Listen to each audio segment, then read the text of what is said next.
शनिवारच्या आठवडी बाजारात एकदम ताजी वालपापडी मिळाली. त्यामुळे ती घेतली. त्यासोबतच मिळाली ही लसणाची पात. हे सर्व साहित्य पाहता लक्षात आलं, की उद्या आहे रविवार आणि नॉनव्हेज तर खाता येणार नाही. म्हणून हे सगळं वाटलं आणि ठरवलं करूया उंधियो. उंधियोसाठी केल्या या मेथीच्या मुठिया आणि त्यानंतर ह्या सगळ्या भाज्या स्वच्छ धुवून, चिरून, कापून तयार करून घेतल्या. त्यानंतर एक-एक भाजी म्हणजेच कंद आणि बटाटे वगैरे तेलामध्ये फ्राय करून घेतले. सगळ्यात अगोदर इथे हे मेथीचे मुठीये मी तळून घेतले.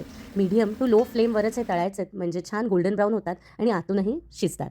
त्यासोबतच इथे सुरणसुद्धा मी तळून घेते आणि सुरण तळण्या अगोदर त्याला मी चिंचेच्या पाण्यातून काढलं होतं उकळून, कारण मला जरा घशाला सेन्सिटिव्हिटी आहे त्यामुळे.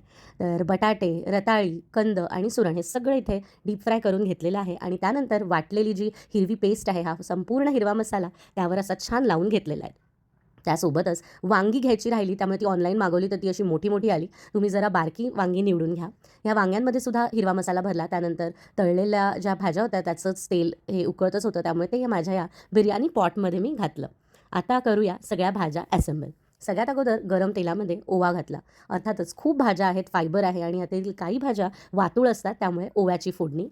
मटर, तूर, वाल, हरभरे जे तुम्हाला आवडेल ते आणि जे मिळेल ते असं सगळ्यात अगोदर ह्या फोडणीत आपल्याला घालायचं आहे. एक 2-3 मिनिटं परतून त्यामध्ये मी ही वालपापडी घातली आहे. तुम्हाला सुरती पापडी जर मिळाली तर काय मग उत्तमच. आणि हे 2-3 मिनिटं हलवल्यानंतर ह्यात मी किंचित मीठ घातलं आणि त्यानंतर ह्याच्यामध्ये स्टफ केलेली वांगी घातलेली आहेत.